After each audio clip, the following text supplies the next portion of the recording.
तो आज का क्वेश्चन क्या है, काउंट ऑफ डिस्टिंक्ट सबस्ट्रिंग।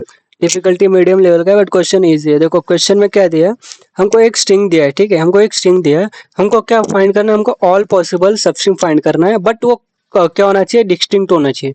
तो ये केस है, ठीक है। बट इसमें देखो साइज क्या दिया अपना, लाइक स्ट्रिंग का लेंथ क्या हो सकता है, 3000 हो सकता है। तो हम देखते हैं इसका ब्रूट फोर्स क्या रहेगा, देन ऑप्टिमल अप्रोच। तो अभी ब्रूट फोर्स क्या, ऑल पॉसिबल चेक कर लो।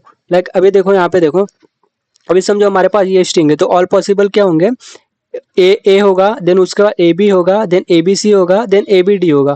फिर उसके बाद कहाँ से चालू करेंगे, बी होगा, देन बी ए होगा, जैसे देखो ए होगा, देन ए बी होगा, देन ए बी ए होगा, देन उसके बाद ए बी होगा।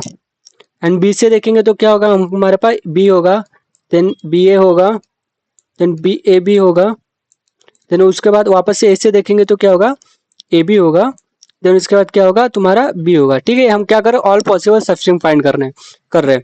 तो बट इस केस में देखो यहाँ पे वापस से ये आएगा, हाँ?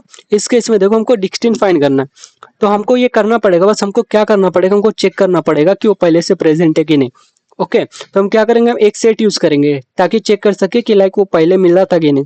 तो हम क्या करें, हम सेम चीज ये कैसे करते हैं, लाइक तुम एक आई वेरिएबल यहाँ से ले लो, जे भी यहाँ से ले लो, फिर यहाँ से चालू करते जाओ। पहले तुम ये इसका सबस्ट्रिंग उठाओ, फिर उसके बाद जे यहाँ पे जाएगा, देन तुम ये सबस्ट्रिंग ले लो, फिर ये सबस्ट्रिंग ले लो, ये सबस्ट्रिंग ले लो, फिर ऐसा सबके लिए निकालो। तो आई थिंक ये तो एकदम इजी रहेगा इसका कोडिंग।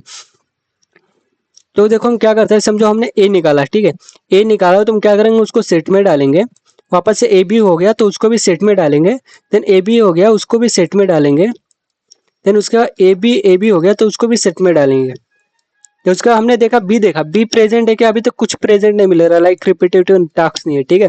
तो इसको भी ऐड कर दिया, देन ए बी ऐड कर दिया, देन देखो ए प्रेजेंट है, ठीक है। तो ए प्रेजेंट है तो हम अगर उसको ऐड करेंगे, तो उसको हम अगर ऐड भी करेंगे तो क्या होगा, वो ए ही रहेगा। तो हम जब ए बी डाले रहे थे या फिर कुछ और भी स्ट्रिंग डाले, बट हम जब सेट में जब कोई स्ट्रिंग डालते हैं ना, तो उसका टाइम कॉम्प्लेक्सिटी पता क्या कितना लगता है, वो स्ट्रिंग का लेंथ का इतना उसका टाइम कॉम्प्लेक्सिटी लगता है, ठीक है, इसको ऐड करने के लिए। क्योंकि हमारा इंटीजर या फिर तुम्हारा डबल, वो तो लाइक एक मतलब अभी इंटीजर का क्या होता है, 1 होता है, 2 होता है, इसकी वजह से उसका बिग ऑफ 1 में हो जाता है। वो स्ट्रिंग के लिए हमको क्या करना पड़ता है, उसका big of and L time complexity लगता है। तो उसका ओवरऑल टाइम कॉम्प्लेक्सिटी क्या हो जाएगा। तो अभी तुम देखो, एक तो क्या कर रहे हो, तू लाइक तुम आई से जा रहे हो, ठीक है, आई का सॉरी आई तुम्हारा कहाँ से कहाँ जाएगा, आई तुम्हारा 0 से लेके एन तक जाएगा। फिर उसके बाद तुम अंदर एक लूप लगा रहे हो, फिर वो क्या होगा, जे तुम्हारा क्या जाएगा, वापस से वो आई से लेके तुम्हारा एन तक जाएगा। फिर उसके बाद तुम क्या सेट में ऐड कर रहे हो, ठीक है, सेट में ऐड कर, अगर तुम चेक करके ऐड करो उससे भी कुछ फर्क नहीं पड़ेगा, क्योंकि तुम अगर डुप्लीकेट भी डाल रहे हो तो स्टोर एक ही चीज करने वाला है, तो उससे कुछ इशू नहीं है। फिर क्या कर रहे हैं, हम सेट में ऐड कर रहे हैं, बट जो ऐड करने का टाइम कॉम्प्लेक्सिटी लगता है ना, वो क्या हो जाता है, बिग ऑफ एल लगता है। तो इस केस में देखो एल अपना एन ही पकड़ लो, ठीक है, तो हमारा ये होता है। तो इसका मतलब ओवरऑल टाइम कॉम्प्लेक्सिटी क्या हो गया, अगर तुम देखोगे नियरली तुम्हारा बिग ऑफ एन क्यूब हो गया, ठीक है। तो इसके वजह से अपना क्या है, टीएल ही दे रहा है। तो इसको ऑप्टिमाइज कैसे करना है वो देखेंगे हम, मतलब ऑप्टिमल अप्रोच देखेंगे। एंड देखो हम आंसर में क्या रिटर्न करेंगे, डायरेक्ट सेट तुम्हारा यूनिक स्टोरी क्या रहेगा, तो डायरेक्ट सेट का लेंथ रिटर्न कर देंगे। देन अभी इसका ऑप्टिमल अप्रोच देखते हैं। ऑप्टिमल अप्रोच क्या है, ट्राई, ठीक है। अगर जिसको जिन्होंने इस पे लाइक ट्राई आता है उनको, या फिर क्वेश्चन सॉल्व किया, तो उनको अच्छे से समझेगा। बट जिन्होंने नहीं किया उनको थोड़ा सा मे भी प्रॉब्लम हो सकता है, लाइक पहली बार ऐसा देख रहे तो देखो ट्राई क्या होता है, तुम्हारा एक ट्री लाइक डेटा स्ट्रक्चर होता है, जो एक हिसाब से जो पाथ स्टोर करता है, या फिर क्या बोल सके, एक प्रीफिक्स स्ट्रक्चर स्टोर करता है। अगर आपको आप थोड़ा इस पे देख ले रहे हैं लाइक ये होता क्या है, तो देखो इसमें क्या करते हैं हम, इसमें क्या करते हैं, इसमें हम कोई भी लाइक किसी भी स्ट्रिंग से हम पाथ बनाते हैं। जैसे अभी देखो ए बी है तो इसका एक पाथ बनाएंगे, तो इसका बी है इसका एक पाथ बनाएंगे। बट हम क्या करते हैं, जो रिपीटेटिव मतलब जो सेम चीज है ना, हम उसको कंसिडर नहीं करते, ठीक है, उसको कंसिडर नहीं करते। फॉर एग्जाम्पल अभी हम एक इसका देख लेते हैं, ठीक है। समझो हमने देखा ए बी, और उसके बाद किसका देखें हम, उसके बाद क्या सी देखें, फिर उसके बाद बी देखें। ओके, समझो हम इसका देख रहे हैं, अभी इसको देखते हैं। तो हमने समझो ए से चालू किया, ठीक है, मतलब ए था नहीं, तो उसका मतलब ए से एक पाथ बनाओ तो क्या हो जाएगा, ए बनाया, फिर उसके बाद बी का बनाया, फिर उसके बाद सी को ऐड किया, तो इसका हमने क्या किया, बी को ऐड कर दिया, ठीक है। बी को उसके बाद क्या करते हैं, हमने बी को ऐड कर दिया। इसके बाद देखो बी से चालू करो, तो बी से कुछ पाथ है ही नहीं। हम सेम चीज कर रहे हैं, जैसे यहाँ से आई से एन जा रहे हैं, जैसे एन जा रहे हैं, बट हम क्या इसको सेट को एलिमिनेट कर रहे हैं, ठीक है। तो हम सेम चीज कर रहे हैं, तो बी से पाथ चालू नहीं हो रहा, भले है बट चालू नहीं हो रहा। तुम क्या करेंगे, एक बी से पाथ बनाएंगे, तो उसका सी को ऐड करेंगे, तो उसके बाद वापस से बी को ऐड करेंगे। देन अभी देखो सी से पाथ नहीं है, तो वापस क्या कर दो, सी बना दो। बट अभी देखो बी से पाथ है, बी से पहले से पाथ चालू हो रहा है, इसका मतलब हम उसको ऐड नहीं करेंगे, ठीक है, ऐड नहीं करेंगे। तो अभी देखो जब हमने ए को ऐड किया था तो हम इसको एक काउंट मिला था, तो इसको ऐड किया था, इसको एक काउंट मिला। देन इसको जब हमने इसको ऐड किया था तो एक काउंट मिला, इसको ऐड किया था तो हमको एक काउंट मिला, ठीक है। तो इसका मतलब तो इसके सब्स्टिट्यूट क्या हो गया, तुमको ए हो गया, तो इसका बाद ए बी ये हो गया, यहाँ पे एक काउंट मिला। उसका ए बी सी हो गया जो ये डिनोट कर रहा है, A B C D C B हो गया जो ये डिनोट कर रहा है। एंड बी के लिए देखो ये एक काउंट देगा हमको, ये एक काउंट देगा, ये एक काउंट देगा। कैसे, बी हो गया, देन बी सी हो गया, देन बी सी बी हो गया। देन सी के लिए देखो ये एक काउंट देगा। देन उसके बाद तुम सी बी के लिए भी देखो, सी बी यहाँ पे था, ये भी एक काउंट देगा।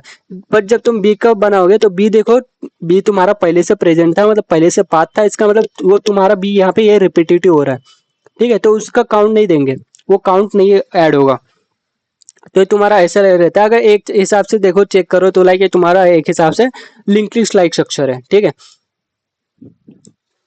तो देखो इसको सॉल्व कैसे करेंगे, देखो इसका आंसर है, ठीक है। सॉल्व तो मतलब लाइक मैंने बता दिया कैसे करते हैं, बट देखो हमको क्या करना पड़ता है, हमको एक ट्रायल लेना पड़ता है, तो उसका एक डेटा स्ट्रक्चर होता है, तो हमको वो बनाना पड़ता है, ठीक है। जावा में इनबिल्ट होता है, बट सी प्लस प्लस में लाइक तुमको खुद से लाइक नल डिफाइन करना पड़ेगा, बट वो भी ईजी है। तो देखो इसमें हम क्या कर रहे हैं, हमको सेम चीज इस पे अप्लाई करना है। तो अभी देखो हमने ए देखा, अभी स्टार्ट किसी अभी रूट नोड पे, तो हमने ए देखा, ए है क्या, अभी तक हमको ए मिला है क्या, नहीं। तो हम क्या करेंगे, ए को ऐड करेंगे। तो ए को ऐड करेंगे तो हम यही पोजीशन पे आ जाएंगे, ठीक है। जैसे लिंक लिस्ट में क्या होता है, अगर तुम कुछ नल को ऐड कर, जैसे तुमको ट्रैवल्स करना है, तो अगर तुमने किसी जैसे यहाँ पे देखो, समझो तुम्हारे पास एक नोड है, फिर तुमने एक नोड और ऐड कर दिया, ठीक है। तो तुम्हारे पास ये पॉसिबिलिटी है ना कि आगे तुम एक और नोड ऐड करोगे, तो इसको जैसे जब तुमने यहाँ पे थे तो तुमने ये नोड ऐड किया, तो तुम क्या करोगे, वापस से यहाँ पे जाओगे, क्योंकि हो सकता है कि आगे भी नोड आए, तुम उसको भी ऐड करना होगा, ठीक है। तो सेम चीज हम इसमें भी करते हैं। तो समझो हमने ए पे ऐड कर दिया, लाइक ए पे ए को ऐड किया, तो हम ए पे जाएंगे, क्योंकि हमको पूरा पाथ कंसिडर करना है, लाइक ए बी, देन उसके बाद ए बी ए करके। फिर हमने देखा अभी जे कहाँ पे, जे तुम्हारा बी पे, तो क्या किया हमने, बी को ऐड कर दिया, और वापस से क्या कर दिया, वापस ए आया तो ए को ऐड कर दिया, वापस से बी आया तो बी को ऐड कर दिया, वापस से ए आया तो वापस से ए को ऐड कर दिया। ओके, जब तुम्हारा आई यहाँ पे जाएगा, जब तुम्हारा आई बी पे जाएगा, ठीक है, जब आई तुम्हारा बी पे जाएगा, तो वापस से देखो बी से पाथ चालू हो रहा है क्या, बी से नहीं चालू हो रहा है। इसकी वजह से क्या करें, बी का एक अलग पाथ बनाएंगे। तो यहाँ पे बी का अलग पाथ बनाया हमने। फिर उसके बाद देखो ए को ऐड कर दो, तो ए को ऐड कर दिया, देन हम करंट पोजीशन ए पे हैं, वापस से बी को ऐड कर दो, वापस से बी को ऐड किया। तो देखो जैसे ऐड कर रहे थे, ठीक है, जैसे अपना काउंट एक एक बढ़ता जाएगा, काउंट जैसे ऐड करेंगे तैसे एक एक बढ़ता जाएगा। क्यों, क्योंकि अभी ए को ऐड किया तो एक तो खुद में एक लाइक सबस्ट्रिंग है, देन ए बी को ऐड किया तो ए बी को कंसीडर करोगे तो तुम्हारा एक अलग सबस्ट्रिंग मिलेगा, ए बी को कंसीडर करोगे तो तुम्हारा एक अलग होगा, देन ए बी को कंसीडर करोगे तो एक होगा, ए बी को कंसीडर करोगे एक होगा। तो इसका मतलब ये पाथ में तुमको कितने मिले, टोटल 5 मिले। देन अभी बी का देखो, बी एक हो गया, यूनिक हो गया। देन बी ए देखो, बी ए भी तुम्हारा एक हो गया, देन बी ए बी हो गया एक। तो इसका ए को ऐड करोगे तो ये भी हो गया कितना, एक। देन जब तुम यहाँ पे जाओगे, ठीक है, जब आई यहाँ पे हो जाएगा, ये टोटल कितना रिटर्न कर रहा है, 4। जब तुम देखोगे आई की ये स्टार्ट हो रहा है, लाइक ये पहले से इसका पाथ है, तो इसका मतलब ये तुम्हारा रिपीट, अभी तुम देखोगे यहाँ से तुम्हारा वापस से रिपीटेशन चालू होगा, ठीक है। तो ए को देखो, ए तो पहले से प्रेजेंट है, तो तुम इसको ऐड नहीं करोगे, मतलब तुम डायरेक्ट इसको तुम इग्नोर भी कर सकते हो, ठीक है। तो तुम्हारा आंसर में प्लस प्लस नहीं होगा, इसका मतलब इसका जो इंडेक्स है ना वो नल नहीं है, ठीक है। अगर वो पहले से प्रेजेंट है उसका मतलब उसका इंडेक्स नल नहीं है इस पाथ में। अगर यहाँ पे सी होता तो हम सी को ऐड करते हैं, बट इस केस में ऐसा नहीं, ऐड नहीं करेंगे। देन उसके बाद देखा हमने क्या करा, हमने देखा कि बी है क्या, ए आई के लिए देख रहे हैं, ठीक है, बी है क्या, तो देखो हाँ बी है। तो उसके बाद ए है क्या, हाँ है। बट अगर यहाँ पे समझो बाई चांस सी होता, अगर सी नहीं रहता तो हम क्या करते हैं, हम सी को ऐड कर देते हैं, उसका काउंट प्लस करते हैं। बट इस केस में ऐसा नहीं है, बस मैंने एक्सप्लेनेशन के लिए बता दिया। तो इसका आई अपना यहाँ पे जाएगा, आई बी पे जाएगा। तो देखो बी का भी पाथ चालू है, ठीक है, तो बी है हाँ, बी ए भी है हाँ, फिर इसका आ यहाँ पे जाएंगे, ए है क्या, ए है, हाँ। इसका मतलब टोटल हमको आंसर कितना मिला, 5+4। इसका मतलब इसका टोटल आंसर क्या हुआ अपना 9। अभी इसका देखो, इसका आंसर कितना था 9, सेम चीज हमको मिला है, देख लो। देन अभी इसका टाइम कॉम्प्लेक्सिटी क्या है, देखो टाइम कॉम्प्लेक्सिटी क्या हो रहा है, same big of N square ही है। जो हम ऐड कर रहे थे ना, ऐड कर रहे थे, जैसे हम देखो एन स्क्वायर क्यों है, क्योंकि आई और जे तो सेम है, ठीक है, लाइक आई 0 से एन जा रहा है, जे आई से एन जा रहा है। बट जब हम ऐड कर रहे थे तो हम जहाँ पे ऐड कर रहे थे हम वहां पे पहुंच जा रहे थे। समझो हमने बी को ऐड किया तो बी को यहाँ पे पहुंच गए, इसको ऐड किया यहाँ पे पहुंच गए। तो इसका मतलब हमको इंस्टॉलेशन के लिए बिग ऑफ वन टाइम ही लग रहा है, क्योंकि हम हर एक कैरेक्टर ऐड कर रहे हैं, ठीक है। इसकी वजह से बिग ऑफ वन टाइम ही लग रहा है। तो इसका यहाँ पे देखो, तुम्हारा बिग ऑफ एन लग रहा था इंसर्शन के लिए, यहाँ पे एन लग रहा है, इसकी वजह से तुम्हारे ऑप्टिमाइज हो गए। तो अब इसका कोड देख लेते हैं।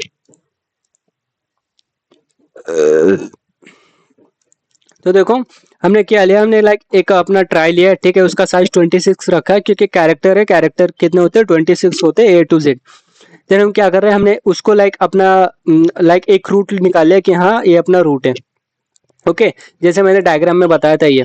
फिर उसके बाद क्या करें, हम एक नोड बना रहे हो, मतलब ट्रेवल्स कर रहे हैं आई से 0, मतलब चालू आई से होगा। फिर उसके बाद आई के आगे जितने भी आते जाए उसको भी हमको कंसिडर करना है। तो हम क्या कर रहे हैं, एक हिसाब से हम यहाँ से पाथ चालू कर रहे हैं कि हाँ हमारा ये पाथ होगा, ठीक है। तो इसका क्या कर रहे हैं, हम एक इंडेक्स फाइंड कर रहे हैं कि हाँ करंट कैरेक्टर का क्या इंडेक्स है। तो उसके बाद देख रहे हैं कि अगर वो इंडेक्स पहले से प्रेजेंट है कि नहीं, ठीक है। अगर पहले से प्रेजेंट नहीं है, इसका मतलब क्या है, वो नल है, ओके। पहले से प्रेजेंट नहीं है, इसका मतलब क्या, वो नल है। तो नल है, इसका मतलब क्या कर दो तुम, वहां से चालू करो, पाथ चालू करो, मतलब उसको ऐड कर दो, like as a tree node कर रहे हैं, इसका मतलब तुमने उसको ऐड कर दिया। जैसे इस केस में देखो, पहले अभी ए है तो ए प्रेजेंट नहीं है, इसका मतलब उसका इंडेक्स पे नल रहेगा, ठीक है। नल कैसे रहेगा, क्योंकि जो हमने डिफाइन किया ना, जो 26 है ना, वो तुम्हारा नल रहेगा, ठीक है, वहां पे नल स्टोर हुआ रहेगा। इस केस में हमको मैनुअली करना पड़ता है C++ में। तो यहाँ पे देखो तुम्हारा है, एक देख ले तो नल है, ठीक है। तो नल है तो इसका मतलब तुम क्या करो, ए से चालू करो, ठीक है। ए से चालू करेंगे, इसका मतलब तुम्हारा एक आंसर देगा, इसकी वजह से क्या करो, तुम यहाँ से काउंट प्लस प्लस कर दो। जैसे तुमने ए को ऐड किया तो तुम क्या कर दो, एक वो इंडेक्स पे चले जाओ। जैसे तुमने ए को ऐड किया तो तुम ये पोजीशन पे चले जाओ, ए पोजीशन पे, फिर उसके बाद जो आएंगे उसको ऐड करो, फिर वो पोजीशन पे चले जाओ। इसकी वजह से तुम्हारा क्या हो रहा है, टाइम बिग ऑफ वन लग रहा है, ठीक है। इंसर्शन में हर कैरेक्टर के रिटर्न क्या कर दो, अपना डिस्टेंस रिटर्न कर दो कि हमारे पास ये आंसर है। देखो C++ का एकदम सब कुछ सेम है, बस तुमको क्या करना पड़ता है, तुमको खुद मैनुअली करना पड़ता है। लाइक तुमको एक ट्रे नोट बनाना पड़ता है, ट्राई नोट 26 लेंथ का, देन तुमको उसमें खुद से अपना नल डालना पड़ता है, ठीक है। बाकी सब सेम है। यहाँ पे तुम लाइक अभी बना रहे हो, रूट ले रहे हो, फिर उसके बाद एंड, देन उसका डिस्टेंस, देन फिर तुम ट्रेवल्स कर रहे हो। अगर वो पहले से प्रेजेंट है, तो पहले से प्रेजेंट है तो क्या करो, तुम उसको ऐड कर दो, तो काउंट का ++1 कर दो। नहीं तो तुम क्या करो, वो नोड पे चले जाओ कि हाँ ये नोड पे जाओ, क्योंकि हम मेरे को आगे भी कैरेक्टर्स ऐड करने। फिर रिटर्न क्या कर दो, ये डिक्शनरी रिटर्न कर दो।